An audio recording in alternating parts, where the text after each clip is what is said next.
everyone, welcome back to Primetime Crisis. We're going to talk some Star Trek Continues today. I'm Captain Logan. I'm Adam. We decided to put this show under the umbrella of Primetime Crisis because we are changing our format for how we handle Star Trek stuff on the show, and you'll get to see that shortly. We're doing a new Trek series yet. Not going to tell you anything about it yet. You're just going to have to wait.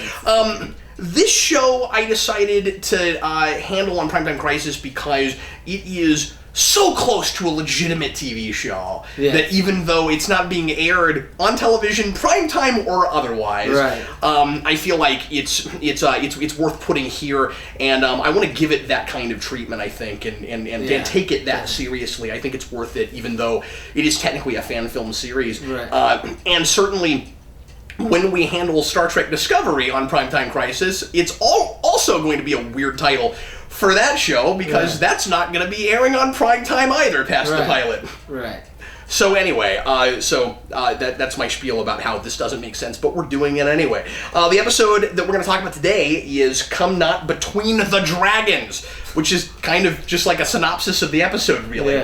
And there's another episode after this. We are way behind on this, finally playing catch-up, and we will try to tackle the next episode, and who knows, maybe there will already be another one out by the time we get there, but we'll try to do that shortly, maybe in the next couple weeks or a month. We'll see if we can get to that. But anyway, so Come Not Between the Dragons. So I'm going to start off by saying that I enjoyed the crap out of this. And I don't know how good of a story it is by the end of the day, but I think it was the most fun I've had watching one of these. Yeah. It was definitely a lot of fun. I really do. It was a lot of fun. Yeah. I love that. The alien. The creature is fabulous. It's a really cool suit. I kept saying it looks like a Power Ranger monster, but like in the most loving way possible. There's we always talk about how authentic TOS this show is or tries to be, and when it handles that well and when it doesn't. The one of the things I gravitated toward the most in this was at least production value wise, was the colored lights in the monster. Yeah. That's such a TOS kind of thing. Yeah. It has different colors that denote mood. And this being, it's kind of like the Pike flashing light thing. You know, it flashes one for yes, two for no. This is. This has three different colors and they mean different things, and I think that's kind of cool since this is an episode about emotion and trying to control your emotion and what your emotional limitations are. And so we see right on the face, literally, of the monster, what it wears its emotions on its rock face. And that's kind of fun. So it turns red when it's raging, and it turns blue when it's resting or it's hurt. And then toward the end, it starts turning yellow.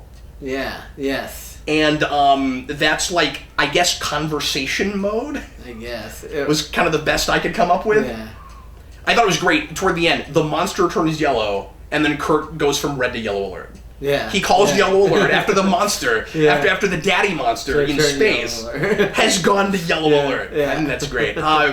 So anyway, production value-wise and just all of the choreography and fighting and stuff in this was really great. The directing in this was great too. There's some really great handheld camera action too during the fight scenes and stuff. I felt very TOS. So they had the close-up on the faces and stuff. Yeah, I liked how 60s TV all that was, and yet it felt more real, and that didn't... Less cheesy. And that didn't take me out, where they managed to make it less cheesy, but still in the spirit of all of that. Yeah, exactly. The one that sticks with me the most is when, I think it was McKenna, but it might have been one of the other ladies, like karate chop somebody in the throat. Yes, it was Smith. Was it Smith? Chopped McKenna in the throat. Okay, talk about Smith. That's crazy. Oh yeah, so I guess Smith is supposed to be the one-off yeoman from Where No Man Has Gone Before. That's what I always gathered. That the one that Kirk called her Jones or something, maybe. And then she goes, Smith, sir. Yes, that's what I thought. But they decided to build a character out of her. Yet we've never seen Nurse Chapel on this show, apparently. Oh, wait, have we? I think we've seen her kind of, but she's never really been. I thought they cast her though. Did they cast her? I can't remember. I don't remember. I know that she's never been an actual major player. And I have to mention that it has been a while since I've watched this, so I'm gonna be a little bit rusty, but. Since I've watched the series. Yeah. But yeah, so how do you feel about this one? And we should talk about story stuff, of course. And what do you think it kind of ranks with the rest of these so far? And of course, you've seen the one after it. Yeah, I enjoyed it a lot. I mean, it was a little preachy, but I enjoyed it more than they've all been preachy. I enjoyed it more than the Civil War episode and the one about Kirk's lost loves, and I don't remember the other ones. I mean, those were the two most recent before this. I mean, my favorite is still probably. I want to say. I mean, this is up to everybody's opinion. I think technically, probably their best episode is the Orion one. Yeah, that was. I think so too. And some of that's just the acting. Lou Ferrigno's great in that. Yeah. I think it probably ranks maybe below that, but above those other ones. Yeah, it's probably the second or third best thing they've made so far. I think. I think they're right back on course with this one. Like, I thought the last two were kind of lackluster, but there were still some cool production value things and some decent performances and stuff. But the scripts were a lot weaker. Yes. And this time, I think the script is back up to par for this show. Yeah. Certainly. But I don't know. I'll go down a few notes here. There's I gotta say, is it Habercorn playing Spock? He won me over really hard on Todd Habercorn. He won me over really hard in the Mirror episode. Oh yes. And I've been waiting for him to get to do more stuff because I was like, okay, I wasn't sure about him before. Right. And then they made me think he was a pretty darn good Spock in their Mirror episode, but he's playing a technically different character. And now, and I mean, like, okay, so it's still Spock acting out of character because he's being enraged by this wave that comes from the Daddy Rock creature. Right. It makes everybody angry, but he's he gets to do some real acting. Right. And he gets to pull that stuff from a character place, and it's actually this universe's Spock. Right. Boy, they've won me over with him. Yeah, it felt like, there's instances in the original series when Spock had those moments of rage and stuff, and it felt like one of those moments. It felt authentic to me, at least. It definitely. Yeah. I love I love him in sickbay when he just rages out and freaks out and breaks the belts off. He breaks the belts that they had on the original series that were always just like little Velcro straps. That was their restraints. Yeah. Stuff. Yeah. See what you made me do. that was great. He's and like you must stop me by any means necessary. Yeah. Oh, that's what Nimoy Spock would have said. Yeah. Like they wrote him, I think 100% right. 100% right, and I'm excited to see them nail the voices like that after the weirdness from that first episode, which is still sticking with me, and I can't get around of we must have consensus. Oh, yeah. So whenever they get these guys right. Yeah. And they're like fully embodying the roles that they had in that show. I get really excited. I like the Scotty moment when he said, "You're going to the brig." Or Kirk said, no, Kirk. Kirk. Said the spot, Scotty, that's his best bit in the show. Yeah, and he's swaggering, and he's like, because this is of course one of those. I think one of the reasons I enjoyed this so much was almost because of, I don't want to say the formulaic nature, but like it goes to one of the classic modes. So it's Monster of the Week. Like it's weird. It's a third season TOS episode. Yeah. Like, that's what it is. Yeah. It's the thing that a lot of people hated about the third season when it was on, which is, it's just Monster of the Week. Right. But we haven't had one of those yet, so that's why I was excited about it. And of course, we had monsters before that. I mean, monsters, you had Pizza Monsters and the Gorn and what's the Mugatu, and the Horta and stuff like that. But this is kind of like Creature of the Week stuff. Right. But it's also the everybody. This is not a disease this time, but everybody contracts something that makes them act out of character, and hopefully it kind of tells us something about those characters or speaks to them in some way, and this nails that. Which is exactly that happened in Day of the Dove third season. Yeah. So they also So. And I think people are in general too hard on third season. I don't think it's. I mean, it's not as good as the first two, but I don't think it's as bad as people say necessarily. But as a season. Because, I mean, let's face some... it, the show's hit and miss in general. Right. Like, yeah, the Lazarus episode we were just talking about happens in season 1. So yeah, sure. Yeah. That could have been a third season episode, easy. But I mean, what are the Enterprise incidents? One of my favorite episodes. That's season 3. Yes. The Liam Webb. The Liam Webb season 3. We can't get away from the Liam Webb. I'm a big fan. I like it too. Yeah. I love Kang. Mm-hmm. Yeah, Michael Ansari. Great. But yeah, it's that bit where he's swaggering and he's like, "You're going to the brig." Yeah. Oh, it was great. Yeah. One thing I thought they did a great job with on this one too, and we haven't talked much about this, is because they're trying to be so authentic, they're pretending like it's a aired TV show, so it has commercial breaks. Yeah. And of course, they don't put the commercials in, but it has the places where you would... the dramatic pauses and stuff. Yeah, we fade out and you fade back in. And the little cliffhangers in this one are the best they've done. Yes. Yes, like at the beginning when the monster's there, but we don't see it till after the credit sequence and stuff. We do this thing in Star Trek where we always assume every creature must be intelligent. Right. I mean, that's kind of funny. Yeah, like, it comes on board. It's not just an animal. Yeah. It must have intelligence. Yeah. And it's by TNG, it's a fair assumption to make because they always are. Yes, that's true.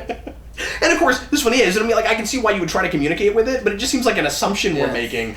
Where, you know, it'd be better if somebody was like, well, maybe we should try to communicate. Right. Oh, it's a good idea, you know. At TNG, they were even able to talk to those little light bright pieces down in that hole. Bright pieces. Yeah.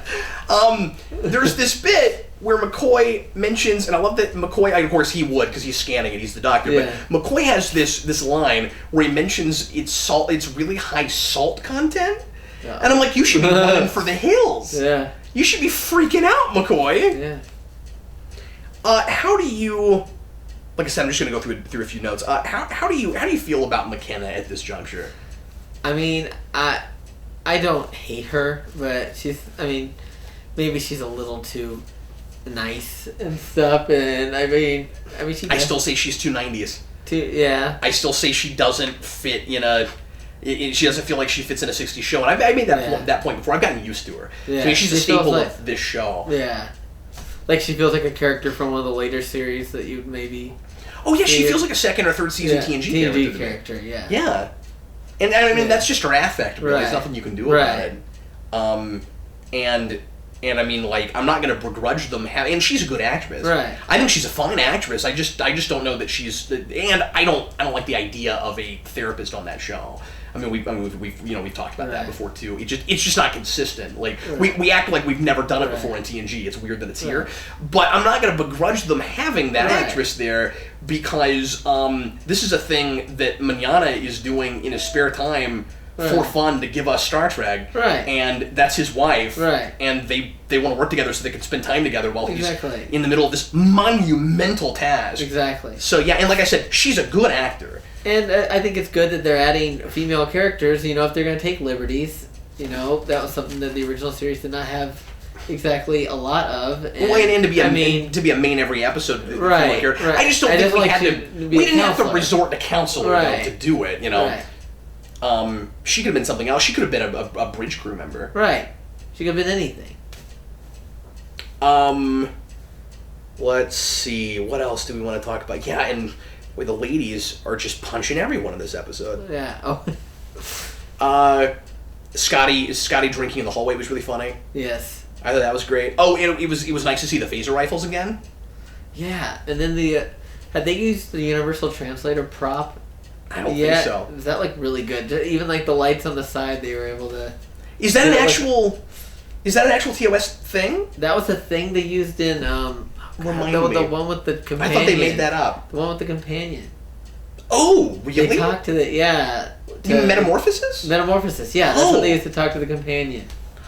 I forgot. I've only seen that episode probably once or twice. I forgot all about that. Yeah, but that's the actual Universal Translator prop from the original series. Like they actually made a device that was just separate from. I guess now we assume it's in the comm badge, but I don't know. The original series, they never made any sense, like how they could talk to aliens if they're communicators.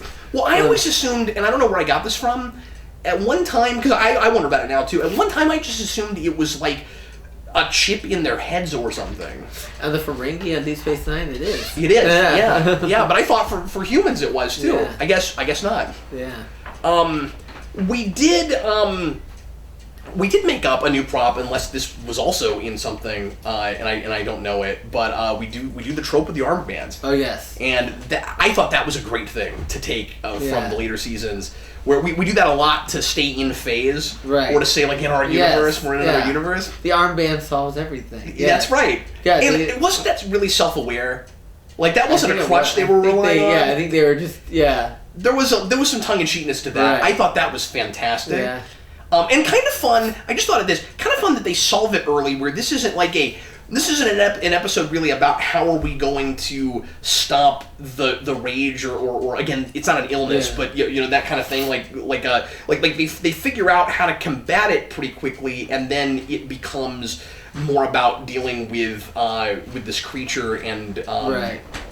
I thought it was fun that they were spacefaring too, because I didn't expect that. Yeah.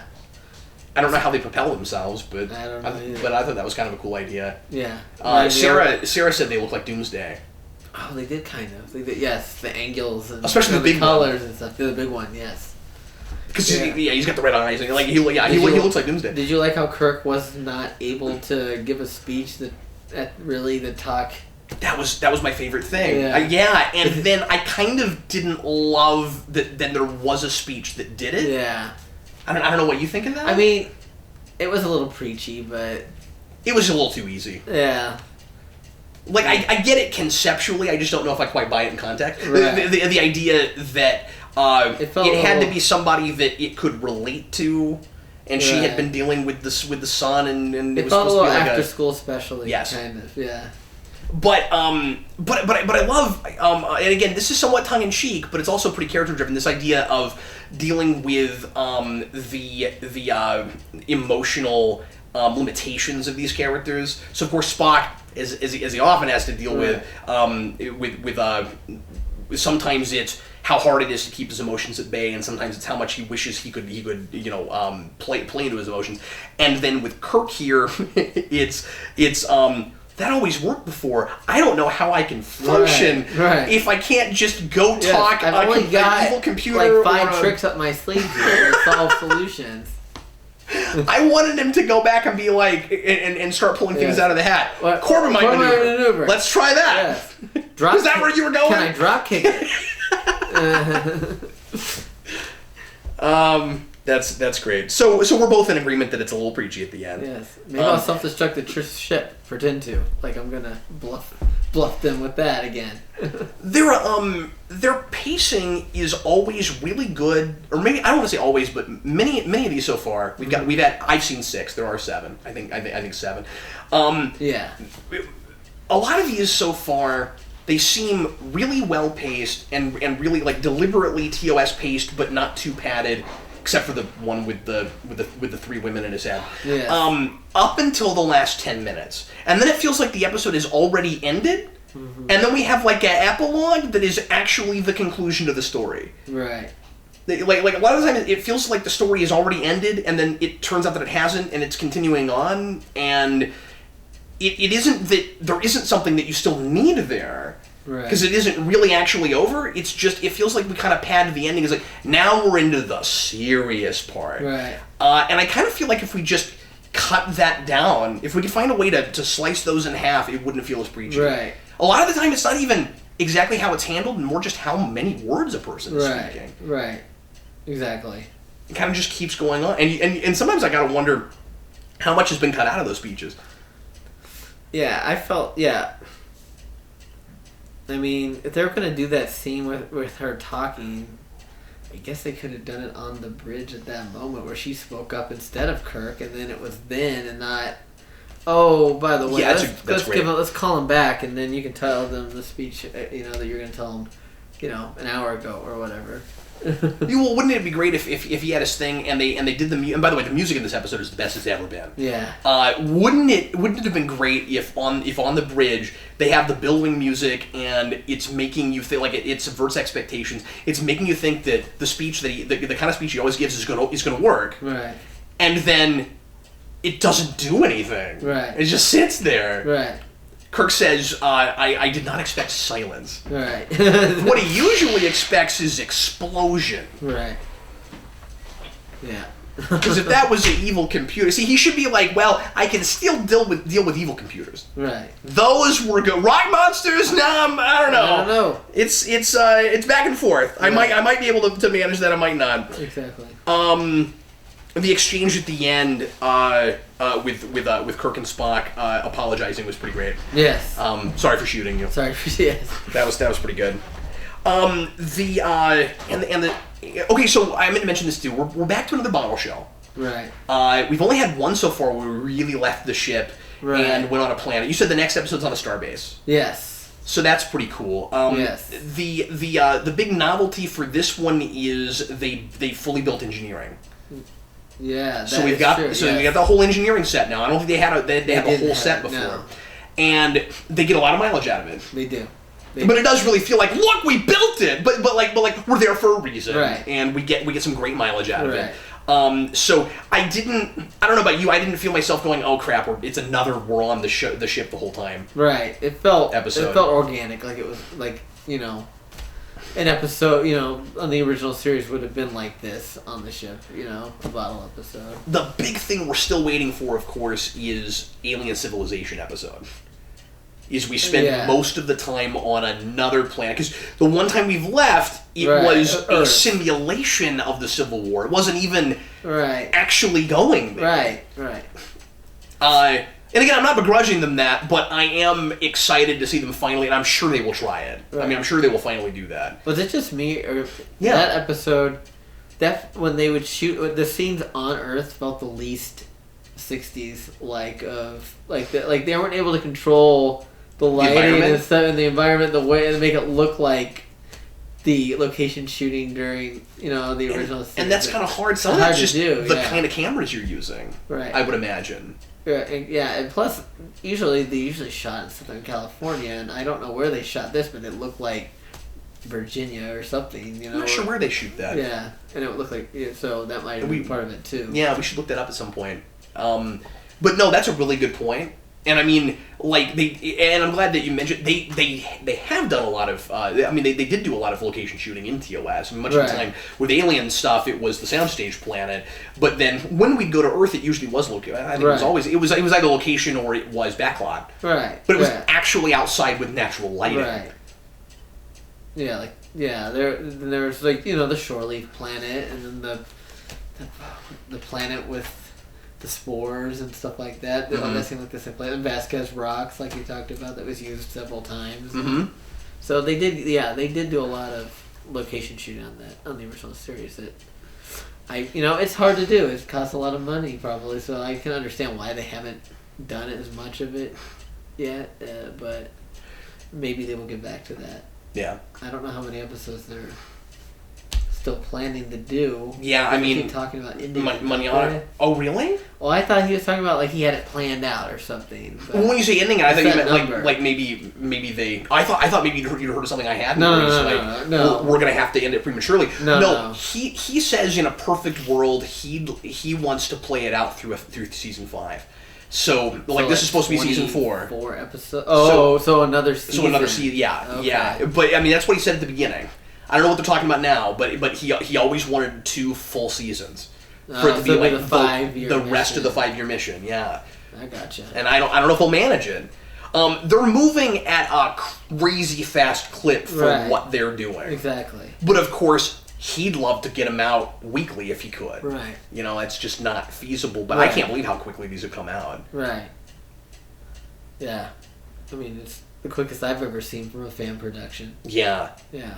I mean, it helps that they're professionals, but then at the same time, they could be later because they're professionals. They have jobs. Right, They're working on they're working on real things that are making money. Yeah. Right. And I believe, I don't know if there's any official word on this. I believe they've gotten special dispensation from Paramount so that they can keep making the show and not have to adhere to the really strict, stringent rules that they made up after Axanar aftermath. Yeah.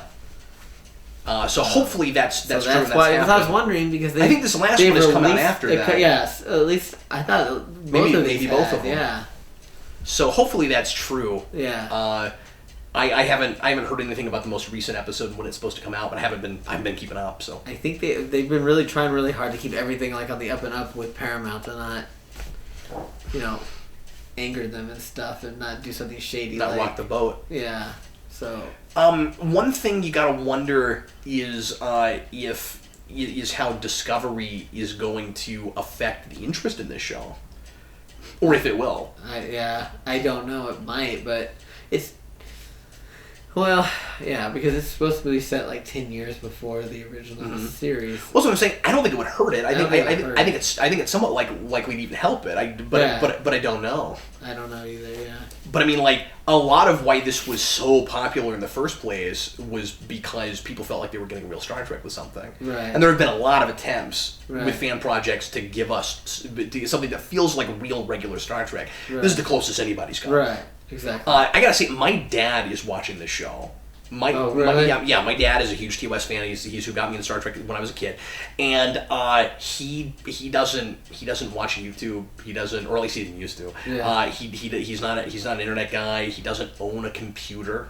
He's got a Roku box and a phone, and he found out about this, I think, looking through YouTube because he and his wife were maybe watching some of our videos. I don't remember how he found it. But like, it feels like real TOS to my dad. Wow. Who's in his 50s and grew up with TOS. Yeah. That's really cool. That's awesome. I also wanted to say that I think this is the best the show's ever looked. That nebula at the end is fantastic. Right. And then of course the creatures we talked about, and the ship looked great too. Yeah. And you actually saw damage on the ship. We never ever saw that in the original series when things happened to it. They've done it with the remasters now. Yeah, that's true. They did.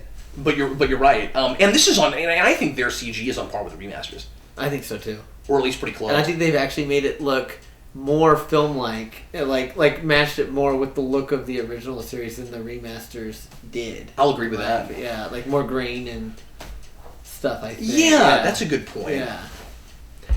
I mean, and it helps that this. I mean, it helps that they're making them both, all at the same time in the first place. Right. Right. Of course, but anyway. Anything else you wanted to bring up about this particular episode? Nothing I can think of. Well, everybody, thanks as always for watching. We sure appreciate it. And we're going to come back to you sometime in the near future to do the most recent one. And then, who knows, there might be another one right after that. Stay tuned on the channel for our brand new Star Trek-related show, starring me and Adam and some other magnanimous folks every now and again. And in the meantime, I am Captain Logan. And I'm Adam. See you next time.